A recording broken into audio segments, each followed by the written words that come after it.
Assalamualaikum warahmatullahi wabarakatuh.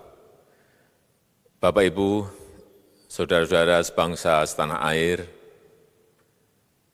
pagi tadi saya telah memimpin rapat terbatas secara virtual tentang Undang-Undang Cipta Kerja bersama jajaran pemerintah dan para gubernur. Dalam undang-undang tersebut terdapat 11 klaster yang secara umum bertujuan untuk melakukan reformasi struktural dan mempercepat transformasi ekonomi. Adapun klaster tersebut adalah urusan penyederhanaan perizinan, urusan persyaratan investasi, urusan ketenagakerjaan, urusan pengadaan lahan, urusan kemudahan berusaha, urusan dukungan riset dan inovasi, urusan administrasi pemerintahan, urusan pengenaan sanksi, urusan kemudahan pemberdayaan dan perlindungan UMKM, urusan investasi dan proyek pemerintah, serta urusan kawasan ekonomi. Dalam rapat terbatas tersebut, saya tegaskan mengapa kita membutuhkan Undang-Undang Cipta Kerja. Pertama, setiap tahun ada sekitar 2,9 juta penduduk usia kerja baru, anak muda yang masuk ke pasar kerja, sehingga kebutuhan atas lapangan kerja baru sangat-sangat mendesak. Apalagi di tengah pandemi, terdapat kurang lebih 6,9 juta pengangguran dan 3,5 juta pekerja terdampak pandemi COVID-19.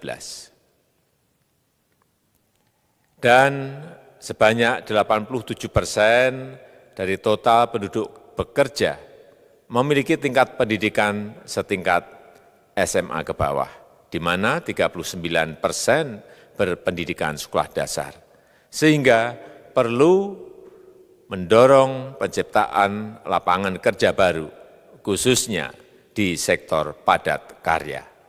Jadi, Undang-Undang Cipta Kerja bertujuan untuk menyediakan lapangan kerja sebanyak-banyaknya bagi para pencari kerja serta para pengangguran. Kedua, dengan Undang-Undang Cipta Kerja akan memudahkan masyarakat, khususnya usaha mikro kecil, untuk membuka usaha baru.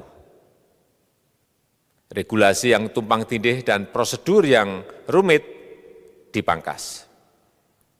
Perizinan usaha untuk usaha mikro kecil UMK tidak diperlukan lagi, hanya pendaftaran saja. Sangat simpel. Pembentukan PT atau perseroan terbatas juga dipermudah. Tidak ada lagi pembatasan modal minimum. Pembentukan koperasi juga dipermudah. Jumlahnya hanya 9 orang saja. Koperasi sudah bisa dibentuk. Kita harapkan akan semakin banyak koperasi-koperasi di tanah air. UMK, usaha mikro kecil yang bergerak di sektor makanan dan minuman, sertifikasi halalnya dibiayai pemerintah, artinya gratis. Izin kapal nelayan penangkap ikan misalnya, hanya ke unit kerja Kementerian KKP saja. Kalau sebelumnya harus mengajukan ke Kementerian KKP, Kementerian Perhubungan, dan instansi-instansi yang lain. Sekarang ini cukup dari unit di Kementerian KKP saja. Ketiga, Undang-Undang Cipta Kerja ini akan mendukung upaya pencegahan dan pemberantasan korupsi. Ini jelas karena dengan menyederhanakan, dengan memotong, dengan mengintegrasikan ke dalam sistem perizinan secara elektronik, maka pungutan liar, pungli dapat dihilangkan. Namun, saya melihat adanya unjuk rasa penolakan Undang-Undang Cipta Kerja yang pada dasarnya dilatar belakangi oleh disinformasi mengenai substansi dari undang-undang ini dan hoax di media sosial. Saya ambil contoh, ada informasi yang menyebut tentang penghapusan UMP, upah minimum provinsi, UMK, upah minimum kota kabupaten, UMSP, upah minimum sektoral provinsi. Hal ini tidak benar, karena faktanya upah minimum regional, UMR, tetap ada. Ada juga yang menyebutkan bahwa upah minimum dihitung per jam. Ini juga tidak benar. Tidak ada perubahan dengan sistem yang sekarang. Upah bisa dihitung berdasarkan waktu dan berdasarkan hasil.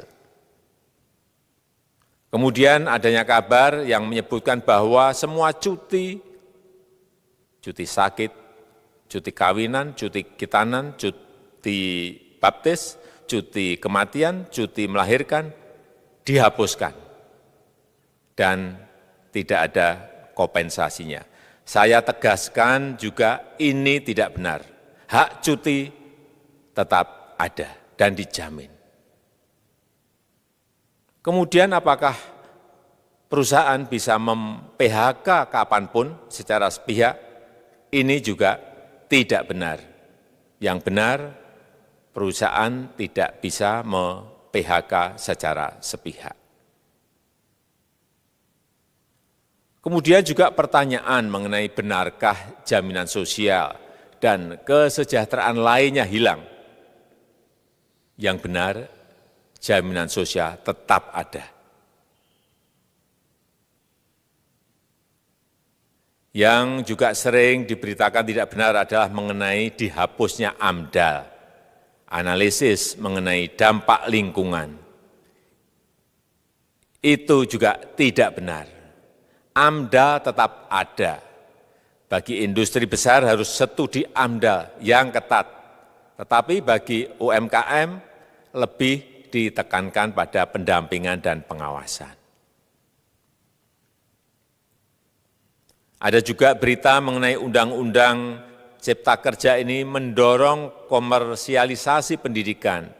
Ini juga tidak benar. Karena yang diatur hanyalah pendidikan formal di kawasan ekonomi khusus, di KEK. Sedangkan perizinan pendidikan tidak diatur di dalam Undang-Undang Cipta Kerja ini. Apalagi perizinan untuk pendidikan di pondok pesantren. Itu tidak diatur sama sekali dalam Undang-Undang Cipta Kerja ini. Dan aturannya yang selama ini ada tetap berlaku. Kemudian diberitakan bahwa keberadaan bank tanah. Bank tanah ini diperlukan untuk menjamin kepentingan umum, kepentingan sosial, kepentingan pembangunan nasional, pemerataan ekonomi, dan konsolidasi lahan serta reforma agraria. Ini sangat penting untuk menjamin akses masyarakat terhadap kepemilikan tanah, kepemilikan lahan. Dan kita selama ini tidak memiliki bank tanah. Saya tegaskan juga bahwa Undang-Undang Cipta Kerja ini tidak melakukan resentralisasi kewenangan dari pemerintah daerah ke pemerintah pusat. Tidak ada. Perizinan berusaha dan pengawasannya tetap dilakukan oleh pemerintah daerah sesuai dengan NSPK, norma, standar, prosedur, dan kriteria yang ditetapkan pemerintah pusat. Ini agar dapat tercipta standar pelayanan yang baik di seluruh daerah. Dan penetapan NSPK ini dapat nanti akan diatur di dalam PP atau peraturan pemerintah. Selain itu, kewenangan perizinan untuk non-perizinan berusaha tetap ada di Pemda, sehingga tidak ada perubahan. Bahkan kita melakukan penyederhanaan, melakukan standarisasi jenis dan prosedur berusaha di daerah. Dan perizinan berusaha di daerah diberikan batas waktu. Ini yang penting di sini. Jadi ada service level of agreement. Permohonan perizinan dianggap disetujui bila batas waktu telah terlewati.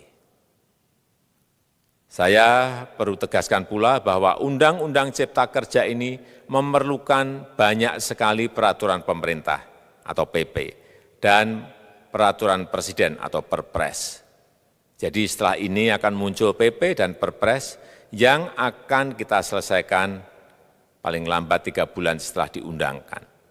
Kita pemerintah membuka dan mengundang masukan-masukan dari masyarakat dan masih terbuka usulan-usulan dan masukan dari daerah-daerah. Pemerintah berkeyakinan melalui Undang-Undang Cipta Kerja ini jutaan pekerja dapat memperbaiki kehidupannya dan juga penghidupan bagi keluarga mereka. Dan kalau masih ada, jika masih ada ketidakpuasan terhadap Undang-Undang Cipta Kerja ini, silahkan mengajukan uji materi atau judicial review melalui MK, Mahkamah Konstitusi. Sistem ketatanegaraan kita memang mengatakan seperti itu. Jadi, kalau masih ada yang tidak puas dan menolak, silahkan diajukan uji materi ke MK. Saya rasa itu yang bisa saya sampaikan pada kesempatan yang baik ini. Terima kasih. Wassalamualaikum warahmatullahi wabarakatuh.